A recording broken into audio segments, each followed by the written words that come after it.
It's me, Geordie Pete Redding on Soccer Saturday. Bit of a nice pause there.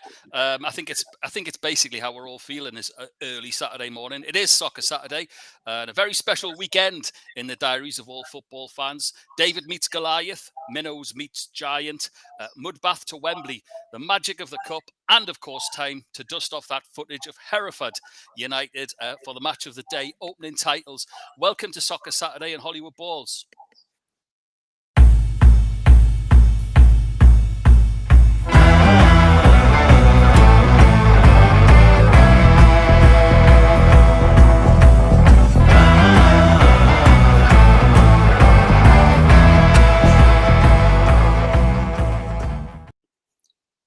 Okay, today's episode is brought to you by MANSCAPED, with Valentine's just around the corner. Why not log on to manscaped.com and use your Hollywood Balls discount, 20%, and get the ultimate gift for the main man in your family. Okay, before we say hi to the gents, let's take a look at what we're going to be looking at today. Weekly look at the transfer market that continues to hot up. We focus on this weekend's very special third round, of course. Take a look at Fando Club taking a swipe at Chelsea, Baller of the Week, and DK Hot Sauce predictions. And between you and me, the reason there's no other guest on today is because I wanted these two in a room on their own for the predictions. So no, they can't be saying, "Oh no, let's blame the other guests." So welcome, Barry from the Duck Pistols, and our very own Super Kevin Campbell. Gents, how are you? After you, Kev. Listen, I'm absolutely fantastic. I've got the XR Dole shades on just for Barry, because I don't want to be outdone by the smart man that he is down there. Look at him; he's looking sharp. He's just trying to play. He's just doing his poker face, so he's trying to keep it behind the glasses. And I'll take you anytime, Barry. Don't worry about that. Here we go. 1 minute in. Listen, Barry. I can always rely on you. The main man, living the life everyone wants to. You sound a little ropey around the gills this morning. Was there a gig on last night by any chance? Yeah, we had my local show. So it was down in Hitchin at a place called Club 85. Fantastic sold out show. The place was going absolutely crazy, which is just what we want. But yeah, I'm feeling it a little bit this morning. Hence why I'm hiding behind the shades. Not having that said, I do always hide behind the shades, eh? Listen, I want to say a big welcome to everyone who's joined us from all over Facebook, Twitter, and of course, we've got to welcome Dub Pistols TV today. Barry's sharing his channels with us as well. So, welcome to you all from me, Geordie Pete, to you guys. Let's get straight into it, Kev. As always, some plum ties. Man City, they started it last night. They started us off, but there was no sort of cup upset there as they just went about their business as normal, didn't they? They're flying at the minute. It doesn't matter who they play. Yeah, it doesn't matter what personnel they use. The club are on the up at the moment. And, they obviously had a little bit too much for Swindon. Swindon had a good goal. And, the romance of the cup is always nice. But you expected Man City to really see them off. And they did comfortably, to be fair. Some big ties as well, Kev. I mean, West Ham Leeds. It's a 6-copter job, that, isn't it? It's 6 helicopter job, that is. I'm telling you, when them Leeds boys come down, for sure. It's a plum tie, isn't it? It's another all Premiership tie. So it's a obviously one-off game, massive game for both clubs to try and get into the next round. You got to maybe fancy West Ham. They've turned a corner, but Leeds will give it a go. Leeds are a decent side. Barry, your team will get onto it in a moment, but another standout tie for me, and sort of as an observer, I was going to say neutral, but we all know who you'll want to win. But Villa Man United, another banana skin for Old Trafford boys, isn't it? Is Coutinho playing? Is he? Because obviously he's gone over there. Is he eligible? I think so. Whether he's playing or not, I'm not sure. I don't know when the last time he actually played was. United need to win. It's an absolute shambles up there at the moment, isn't it? The things that are coming out in the press and the disquiet amongst the team. It sounds like Ronaldo's sulking like you wouldn't believe. His attitude's been quite appalling, apparently. Do you know what I mean? And I think a lot of the players up there are really, really. It doesn't seem like a professional football outfit. They all seem to have their own agenda, and the new managers come in, and it just isn't working, is it? It looks like they've taken Ole Gunnar Solskjaer and just changed his pace. It's actually got a bit worse, Kev, hasn't it? I mean, if you look at it, there's the performances haven't changed. The as Barry says, they're worse if anything else. There's people speaking out. Luke Shaw basically came out and said that there was a lot of disharmony. It's just where do you start unraveling Could you imagine Ferguson? Could you imagine how Ferguson would deal with this? Could you imagine them saying, listen, under Fergie's watch, let's be totally 100 here. When Fergie came in, the club wasn't what it was when he left, right? He had to, in a couple of years, 2-3 years, he had to get out all the deadwood. He had to chop and change that club and iron it out and straighten it out. That's what he had to do. Now, since he's gone, they've never had anybody to iron this club out and to have a plan in place. They still haven't. Well, that's what I'm saying. They still don't have a plan. Now, I understand bringing a Ralph Rangnick in, but he's only in for 6 months. If you're a player in the dressing room and you know the manager's only going to be there in place for 6 months, it's not a good place to be in because he's not going to be a gaffer in 6 months. I was going to say, Kev, if he's at Watford, he's gone by now. Well, exactly. Probably 6 minutes at Watford, he's gone. So, it's crazy. It's really crazy. And I always said it's going to be interesting to see if the players connect with Rangnick, with what he wants to do. And you're seeing they do not connect with him. I mean, I thought it was more of going to be a project anyway. I thought it was like, this is the new revolutionary coach and all the things he put in place in, at the Red Bull teams and all that. And then, it seemed like it was going to be more than just a short-term fix. I think they brought him in, and if he'd have done well, I'm sure they would have given him long-term, but it's just gone absolutely rotten very quickly. Baz, the problem is, Baz and Geordie Pete, listen to this. If he's a manager, and he's a well-renowned manager, but he has never managed a club like Manchester United. He's never. So if you've never managed a club like Manchester United and then you go in there, you've got players, for instance, the likes of Ronaldo. He's one of the best players to ever play. He's gone back to the club and the club's a shambles. No wonder he's throwing his toys out the pram. He was expecting to be the difference maker for a title challenge. Yeah. He's talking about leaving, isn't he? Well, I mean, he's probably looking around thinking, what have I come into here? It's not the way you want to be remembered, is it? You don't want to be remembered going out like that. With a career you've had like that, to go out like this is an absolute, it really is like, it's not a swan song. It's not on. But we're going to have a look at Merseyside. So, Barry, again, for your boys, third round of the Cup today. Interestingly, tomorrow. We were chatting... Sorry? Tomorrow, isn't it? Tomorrow for you boys, yeah. But it's a home tie. So hopefully job done for you boys into the next round. But interestingly, what I wanted to say, we were chatting with Barry Venison the other night, and my colleague from Arab News, Ali, we were talking about Liverpool in the Cup during the 80s. And although they won every single league that was going, they weren't really a Cup side. So is it something that Liverpool will look at this season? See, it's kind of strange, really, when you say that, because for me... was it the League Cup they just won year after year when I was growing up, and then obviously once Ferguson went to Man United, we were only a cup side because we couldn't compete in the league, so we had the Gerrards and things like that. So I don't know if that's strictly true. I think under Klopp, his attitude towards the cups, the domestic cups certainly, as we've tumbled in the last 2-3 seasons very early, so it'll be interesting. We've been a few points behind City now, and that looking quite precarious. I don't believe the league's over quite yet, but it's not looking very, it's looking like a long, big ask. So I think he might go for the cups this year because, a semi-final with the League Cup and then the FA Cup, Shrewsbury at home, you've got to fancy that and then just keep moving on. Good stuff. Very good afternoon to Thomason, who's with us. He says, good afternoon. Favourites Pete and Super Kev, and good to see Barry again. Nice to have you along. Kev, staying in Merseyside, you were on TalkSport this week. Fascinating. Yeah, cough over that. Everton, not going well. Did you see Barry's face then? Hey, listen, Pete. Merry Christmas. Listen to this guy. Yeah, don't you start. Listen, it's been painful, Pete. It has been painful. The club doesn't seem to have a plan. Now, look, Rafa Benitez is in charge. We know at the start of the season the team were okay. But when you go beyond that first 11, there isn't really much to move the club forward. There's still holes in the squad. I mean, I likened it to buying a house for a lot of money, and then when you go in there, you don't see a kitchen, you don't see a bathroom, there's no stairs.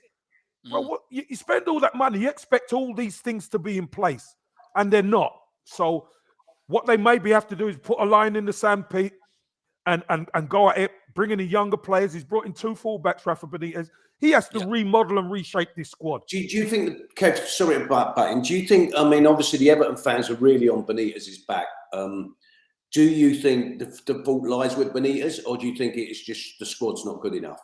I mean, I've had injury problems, obviously. Yeah, look, I just think Rafa Benitez has inherited this problem.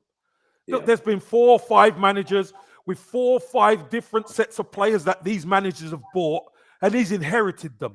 It takes a bit of time to move and shake. They've spent big money, over 500 million, and you haven't got a proper squad yet. So, you've got to start moving. Luca Digne is going to go. They've brought in a couple of fullbacks. And then you look at financial fair play, you've got that to contend with. So it's going to take a little bit of time, Baz. It really will. And do you think the owners are invested? Do you think they're invested? I think they were a short period, but do you think they're invested in the future? Yeah, I do. I honestly do. I think, look, they've got a squad there which ain't a proper squad. So Rafa Benitez has to reshape it. He has to remodel it. And however he needs to do that, Baz, they've got to let him do it. Because you can't just keep going into your pocket and throwing money at it because of financial fair play. But I mean, like I said, I don't think the Everton team, the Everton supporters just don't feel like they're going to be giving him any time.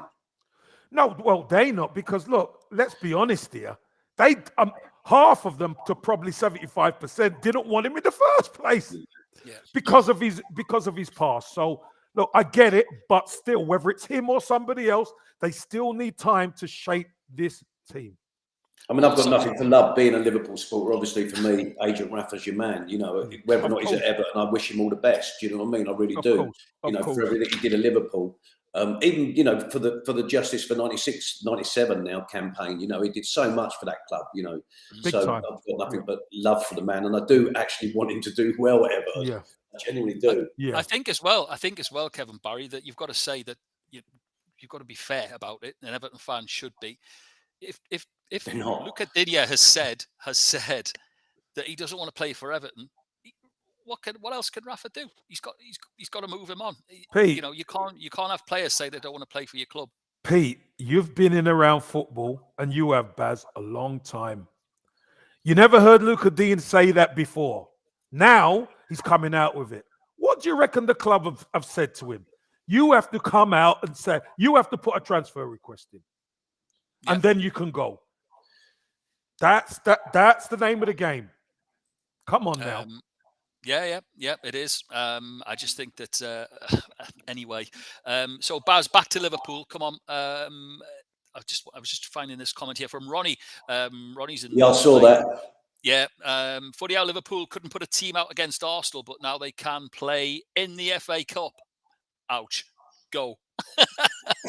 I mean, obviously, the difference of playing Arsenal in a semi-final, we had, with a squad that was pretty much absolutely depleted anyway, and then losing Mane and Salah. Could we have put a team out? I mean, I've got into a few rows about it on Twitter and things like that with people, because obviously Liverpool got slaughtered. Everybody else was fun, not like me to get in a row with anyone. But I don't know. I mean, they really just generally didn't have any players last week. The training ground was closed. I don't know what team they're going to be able to put out against Shrewsbury, but I'm hoping. I mean, Shrewsbury done all right last time they played us. Do you know what I mean? It's like, so this ain't going to be. Everyone thinks this is a formality. It's not a formality, because we're going to have a really understrength team, and it really just depends what we've got and how, whether or not we can actually put it together. I don't think it's a done deal, even though we're at home. Pete, I don't think we're going to put out, I don't know what the team's going to look like. I have no idea. Pete, I'll tell you something. It's Liverpool can only put the thing forward to what the issues are. It's the authorities who put down what the ground rules are, and they allowed Liverpool to postpone the game because Liverpool were in trouble. If it was any other team, they might have done the same thing. So it's not Liverpool's fault. They can only put forward what's what. And you know my love for Liverpool, but it is what it is. It is what it is at the end of the day. Last season they played their kids. I think it was against Wolves, wasn't it? They played kids against Wolves or whatever. But I mean, everyone was using last year's game against Aston Villa as a precedent, saying, well, you played your kids and you used your youth team manager on that day. Why can't you do the same thing? Yeah. But then, you could say that to every single team that's dropped out because of COVID. They can always field a team of under 23s. That's right. Why should Liverpool have to go and do that just because they're Liverpool? But look, the authorities allowed you to postpone it, and let's move on. That's it. Let's move on to Southampton, who've got a bee in their bonnet about Newcastle postponing the game until they've got a new team put together. I did think the same thing, though. To be fair, mate. Okay. My only question is this, though, Baz. Okay, so Ralph gets his way, and what happens if we ship players out?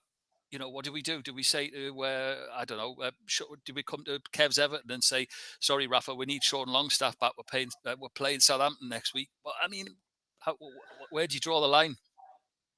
Kev?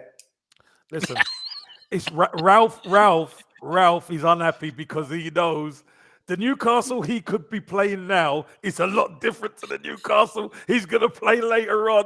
I tell you what, the Geordies have got the checkbook out and they are going to be spending, mate. I'm telling you, loads of money. Loads of wonka. It's everyone's going to stick with their side and do this and that, but it is a moving on. But it brings us nicely into the transfer window. And we've got to start with the story, and it's Coutinho going to Villa. And everyone going, oh, what's he going to Villa for?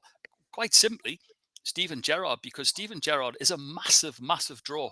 Played with him, Baz, and it's a great signing for Villa if they can get game time out of him. I think it's interesting because obviously, he can't get into the Barcelona team, and the Barcelona aren't Barcelona they used to be, are they? So I don't get me wrong. I loved him, El Magico, rat boy now, as far as I'm concerned, but he was El Magico when he was at Liverpool, and there was a lot of Liverpool supporters wanted him back. If you got him on a free, the one thing Liverpool haven't got is a creative midfielder at the moment, and they could have really done with it. So on a free transfer, I would have taken him. But obviously, Klopp's not going to have him back. I think it's a good signing for Steve if he can get a tune out of him. Kev, Kieran Trippier starts the ball rolling for a new era up at Tyneside. We've been talking this week, and a lot of players like yourself, ex-players and pros and managers have said what a great signing. People are going, oh yeah, he's 31 and Newcastle, he's going there for the money. He's just won. Well, he's won a title in Spain. He's an international fullback. He was semi-finalist with England. So I think compared to what we have and what we're used to, it's an absolutely outstanding signing. Listen, I think he's exactly what you need. Somebody who's experienced, tough, can play, and can make a difference in the team. Not only defensively, but offensively. His set pieces, free kicks, and stuff like that are incredible. So you're getting a ready-made player who knows the Premier League, played Champions League football as well, Pete. You're getting a ready-made international player to come in. And he's coming home, isn't he? He's coming home from Spain, coming into the Northeast, and he's going to be a star, as far as I'm concerned.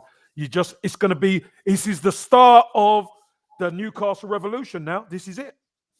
Yep, he's through the door. And Baz, you know what for me as a fan, obviously Newcastle fan, I think that it was important to get that first one over the line because it can pave the way for others to join. And it looks like there's a couple of centre halves lined up of excellent quality, which boy do we need. So it's exciting times for us too, Normie. Well, there's one in the bag, mate. I mean, you're probably sniffing around everywhere, but I heard that you were sniffing around Origi, Phillips. I mean, I don't know whether that's just Liverpool banter or not, but that's what I'm hearing. It's like, listen, it's great times for Newcastle. It is a rebuild. I don't think they're going to go down. Do you know what I mean? I think they've already sort of made themselves get themselves back in touch with that sort of, the safety zone. And now once they are going to invest, they're going to invest heavily. You're going to bring in people and you're going to push on, mate. I don't think, you're not going to, you'll save relegation and then you'll be able to really push on next season. Yeah, it's phases. That's what Barry Venison was saying to us. Yeah, Barry Venison was saying to us the other night. Phases. And he mentioned, Kev, as well, what Keegan did. A similar thing. He brought Brian Kilcline, if you remember, good old killer. Yep. Barry Venison, Scott Sellers. They came in and did that job, and Brian Kilcline and they saved them from the relegation, and then they built. So it was phases and phases. Musical interlude time. Barry, tell us, since we saw you on that mad Christmas party, what's 22 got in store for you in the Dub Pistols? Because as you were saying, you were gigging last night. I've been following it closely. So much seems to be happening with you guys. Yeah, just before Christmas, we had to sort of postpone our tour. A couple of the band, myself included, got COVID. So we've had a lot of rescheduled shows that we've moved into the early part of this year. So we're back out on the road, as always. We'll be touring through to sort of May, then it's festival season, new album, documentary, our own festival, and then another tour at the end of the year. Yeah, we got... I'd love to be the cameraman that follows bars around 24/7. Well, it's called What Could Possibly Go Wrong, the history of the Dub Pistols, and it's absolutely it's a story of every band. It's rock and roll. Brilliant. It's a proper waltz and all. Because we've been on some kind of journey, as most bands have been. You fly close to the sun and you get burnt and you fall to the ground, and we've done that on numerous occasions. So it's just that whole thing, and it's weird because it finally had a happy ending because we sort of found redemption, and we sort of finally ended on a good note. But just as it happened, just as we finished the documentary, then COVID happened, and the whole thing went back into reverse again. There was no happy ending. So which is finally. Is it an 18? Oh, it's more than an 18. It's a 24. It's a 24. Yeah. Oh, dear, trust me, yeah. You definitely don't want to be sitting with your grandparents or your children. Please look forward to that one. Kev, I wanted to bring up a brilliant story that I saw this week. Chesterfield. And they go to Chelsea. Massive day out for them, by the way, isn't it? To a payday, but more so for the fans to go to somewhere, like Stamford Bridge is going to be amazing. 6,000 they've got going this weekend. So good luck to them. But the club, they're saying, have never been healthier, and they're fan owned. And they raised the vital funds for the new training pitches that they've got, 3 or 4 of them as well, by the way. Basically through crowdfunding. The rewards are there for all to see. Do you think that other clubs could possibly turn to that? Pete, this is an interesting model, really. When you think about it, it feels such a good thing when the fans own it, but we're only going to really know how it works out in the longer term, because football can drain money. We know that, and what we do know is everybody's put the money in right now, but what's the sustainability of it? It's going to be really important to get the sustainability of it. If they can sustain it, this FA Cup game against Chelsea is going to help 100%. Put some money in the coffers. So I truly hope and pray that the sustainability of it can keep it going, and then other clubs could really check the model out, because it's there. I think there's a feel-good factor when fans own the club.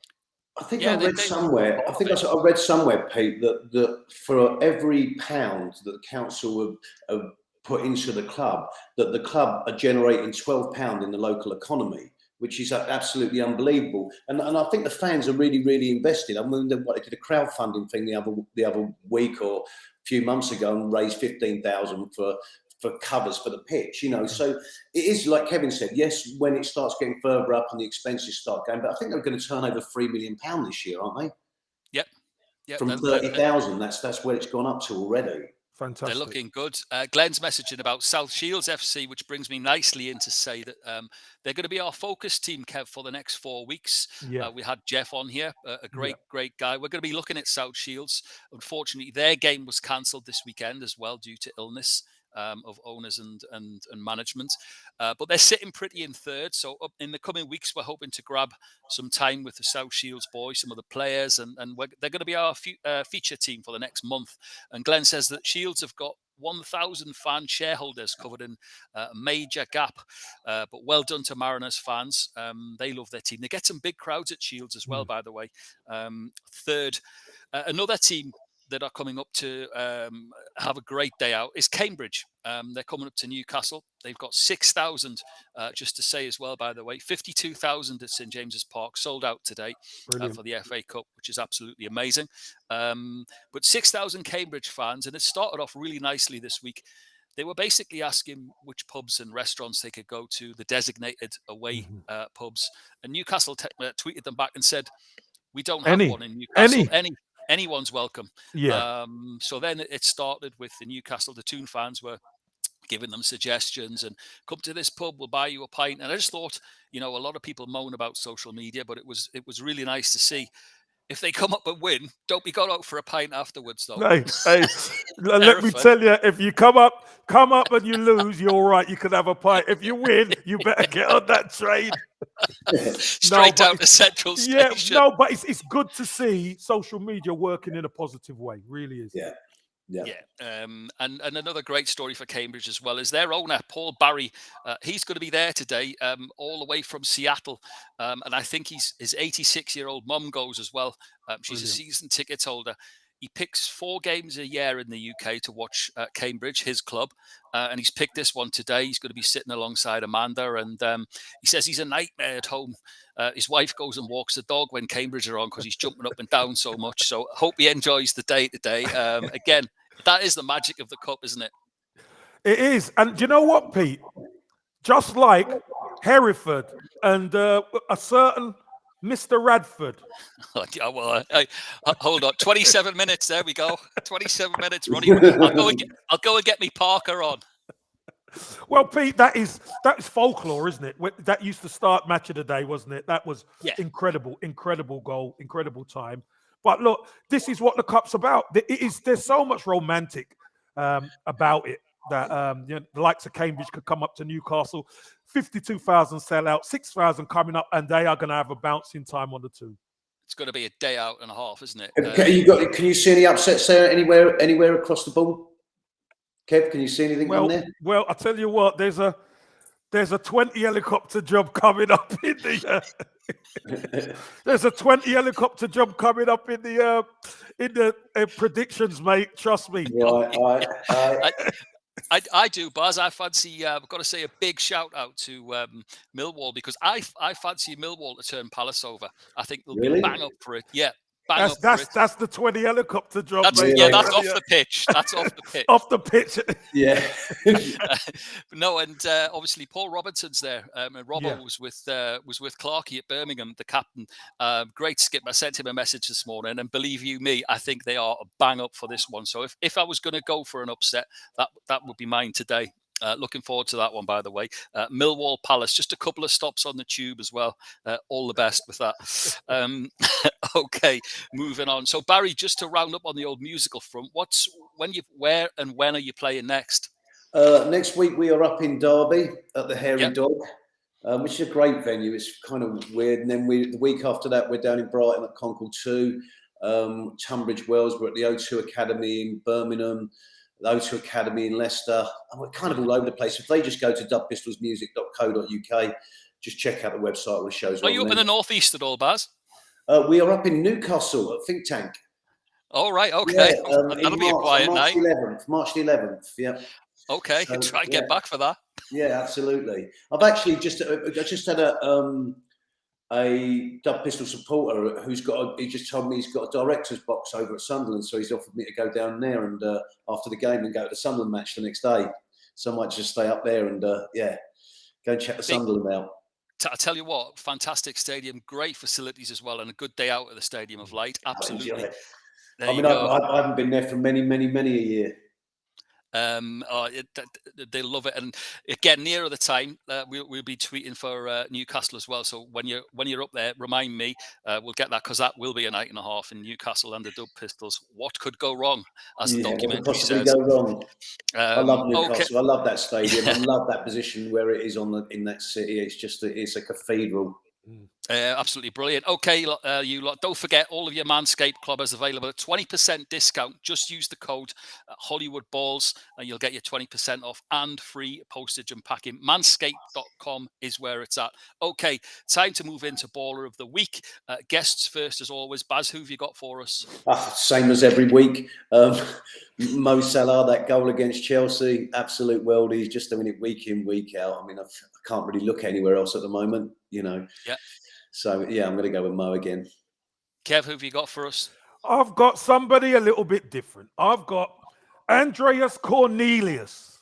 Okay. He's a striker for Trabzonspor. He got the winner, and Trabzonspor are 10 points clear in the Turkish top division. So amazing. Fingers crossed that they can get over the line, because it's been a while since they've won the title, and it will be an absolutely brilliant effort. Are you invested in that? Do you watch the Turkish league a lot? I don't really watch it as much, but I keep up to it. I've got an app that I keep up to it on. So. Right. Okay. Great. And stuff. by the way, Ronnie, I think this is an absolute fantastic, really, really good project that Arsenal have getting involved in. No more red, because the knife crime in London has been appalling. And Arsenal, it's not Spurs colours, Ronnie. It's just Arsenal without the red. Remember, that's all it is. Let's not call it. Don't even mention that name on there, Ronnie. Yeah, let's get that done. Okay. It is a fantastic. There's been a couple of things like that, but just on that note, Kev, there was a one over Christmas where people were going to wear the away tops at home to highlight the homeless challenge. But the Premier League, again, they didn't want that, did they? No, they didn't want it, Pete, and obviously had to come up with something else, something different. I think that the campaign is really important, Pete, because a lot of young people who are kind of involved in all this, they support teams, and Arsenal is obviously quite a prominent team in the inner cities in London. So, the fact that Arsenal are doing something about it, it'd be good to see other teams do something about it as well and join the campaign. Really would. Okay, before we get into predictions, I want to say a big shout out to all the guys and the girls from Badass Monkeys who are going to be working with Hollywood Balls. Kev has sent you the link to the website. Some fantastic clothing on there, isn't there? Yeah. They're South London, isn't they? Absolutely, yeah. For Peckham. Arsenal fans as well, by the way. So great. Have a look at it before we launch with them, which is next week. Badassmonkeys.com if you want to go and have a look. Tell them Geordie Pete sent you. Great website. Looking forward to it. And we're launching with for our African crowd a great series of legends. We've got some great players coming up that we're going to be speaking to in an African-centric show. But now it's back to where we're at. And it's time for the DK Hot Sauce Challenge. Where's my hot sauce, Pete? Where is your hot sauce? Well, you wouldn't have got any last week. Matt Jarvis was the winner. In a very low-scoring effort, I texted him this morning and said, Matt, forget all the football news. Forget the transfer window. You won the Hot Sauce Predictions Challenge. And he wrote back, Pete, that's all that matters to me. You've made my week. That's it. He can rest easy. Hang on, just jumping in a sec. Did I beat Kevin last time we came No, on? you didn't win. I didn't win it. You didn't win. Don't worry about it. You didn't win, but I think I beat you. No, listen. Baz. The others are a side attraction. This is like finishing above Spurs. If you don't win, don't talk.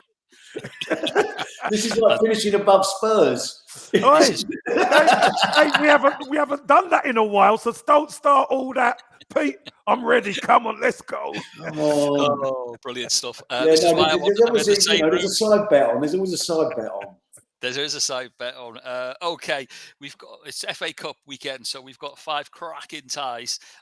Congrats again to Matt Jarvis. In the house today, we've got Glenn, Geordie from KL from Kuala Lumpur. And I've got to say, it's a very special welcome to a gentleman called Afan Al-Moody, who's our first Indonesian taking part in the prediction. So welcome to Afan. Nice Danny's in the house, Samantha and Scotty, and Lee Cosgrove as well. Guest first, as always, Baz. So Millwall Palace for you. Palace for me, 2-0. Palace 2-0. Kev? I'm going to go for Palace 2-1. You said, hold up. We just had a conversation, did we not, at the start? We were going helicopters. Yeah, because off the pitch, mate. What are you talking okay. about? I thought you was going to throw in a prediction and you fancied Millwall. No. What was said, can we rewind the show, please? Yeah, what was said, Badge, is there any giant killing? And I said, well, one could happen in our predictions. That would probably be a 10 helicopter job. There you go. You see, there you go. As you need another hour in bed, mate. There you go. You could. Hey, you need to watch it back. Okay, so I've gone 3-1 to Palace. Afan's gone 2-0 to Palace. Glenn's taken 2-1 to the Eagles. Danny Kwang's gone one better with 3-1. Samantha's taken 2-0 to Palace, as Scotty has taken 2-1, and Lee Cosgrove's taken 2-1 to Millwall. There we go. That's the shock of the day. Okay, moving on. Leicester Watford, Baz. Well, it's a tough one, actually, isn't it? It depends what side. I mean, Leicester aren't going anywhere, doing any great at the moment, even though they topped Liverpool the other day. Possibly an away winner, 1-0 Watford. Okay. Tell you Super what, Kev. You know what? I was thinking in a way, but would that be an upset? No, they're two Premier League teams. But you know what? I'm going to go with Leicester have been going. They're supposed to be up there, aren't they? Yeah, but you know what, Baz? They're the reigning holders, aren't they? So yeah. I'm going to go a tight game, 2-1 Leicester. Okay. I think you might. I just had to throw one in there. Yeah, I know what you mean. I've done it too many times against you. I've got 2-0 Leicester. 2-0, yeah. Yeah, Afan's gone the same, as has Glenn. Danny's gone for goals, 3-2 to Leicester, 3-1 to Leicester for Samantha. Scotty's gone the other way. He's gone 3-2 to Watford. And Lee Cosgrove has gone 2-1 to Watford. Okay, roll up. It's West Ham Leeds. Baz. I can only see this game one way, to be honest. West Ham. So can I. West Ham. West Ham 2-0. Okay, Super Kev. 3-1 West Ham. Okay, I've got 2-0 as well. Afan's got 1-1. What happens, Kev? There's no replays, is there? No replays. Goes to penalties on the day, doesn't it? Okay, so we'll take this as 90 minutes for the cup. So he's gone 1-1. Glenn's gone 2-0 to West Ham. Danny's gone 3-1 to West Ham. Samantha's taken a Hammers for 3-0. Scotty's taken Leeds to nick a 1-0 win. And Lee Cosgrove's taken Leeds to win 2-1, which is not like him, as he's a Man United fan. Okay, Wolves, Sheffield United. Baz. Wolves, Sheffield, Wolves all day long there. 2-3-0.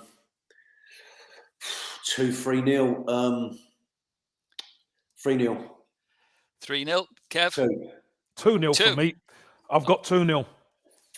Is yours 2, Baz? No, he's 3. He said 3. Sorry, I'll go 3, don't worry. No, he's gone 3. You can go 2 if you want, Baz. No, it's all right, I'm going 3, mate. All right, no problem. I need to lie down, never mind, Barry. Okay, I've gone 2-0 to West Ham. Wolves, sorry, you mean? Wolves. You see what you've so got? 3-0. 3-0 to Wolves. 3-0 to Wolves. No, have you gone 2 or 3? 3. Right, okay. There you go. Okay, Afan's gone 1-0 to Sheffield United. Glenn's taken 2-1 to Wolves. So was Danny Kwang. 0-0 for Samantha. Scotty says 2-0 to the Wolves. And Lee Cosgrove's taken 1-1 as well. Last up, Barry, Notts Forest, Arsenal. Great tie. I will take Arsenal 3-1. Okay, Super Kev. 3-1. I've gone the same. I put my Of things course you have, down Kev. Of already. course you have. Honestly, I've got 3-1 know. down already. 3-1. And Baz, I do predictions yesterday, and you could check them both. No, listen, Kev, I know you're a man of your word. I know you're a man of your word. No, I just think you've been listening to me. That's what I'm thinking. You've been listening and you've got there. Yeah. This seemed like a good idea. This is the last time you two are in my house alone. Okay, I've gone 3-0 to the Arsenal. Afan's taken 1-0 to the Arsenal. 3-1 for Arsenal for Glenn. Danny's gone one better, 4-0. 2-0 for Samantha, both to the Arsenal. Scotty's taken Notts Forest to win 2-1. He's a Chelsea fan, by the way. And Lee Cosgrove has taken Notts Forest to win 2-1 as well, the same score. Before we wrap that up, Budgie commented on the... Oh, did he? Yeah, Budgie commented this morning, and it was probably one of his best comments. And I shouldn't really laugh because it's not funny, but it was way back in the day. And Budgie says, he said, I would comment on Millwall against Palace. He said, I was playing at Millwall at the old Coldblow Lane in the FA Cup. He says, and I got a dart in my neck. He says, now waited the next 80 minutes for the other two. There you go. That's Budgie. Brilliant, Budgie. Absolutely brilliant. Okay, Barry, so what's on for the weekend? Recuperation? Yeah, I'm just the one show this week. So, nicely back in the studio on Monday. I'm going in the studio with a good mate of mine, Aston Harvey from the Freestylers. So we're doing a sort of collaboration. And then, just literally back in working away. Love the freestyle. Off with the wife, chill out, get rid of this hangover.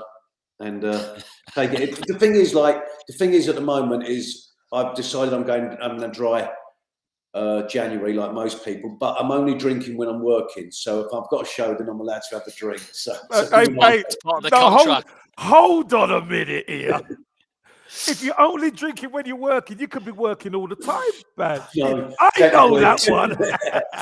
He's just texted his agent to get him a 7-day week. Research. It's the only good thing about this job. It's the only job where you can actually get away with being, drinking as part of your job.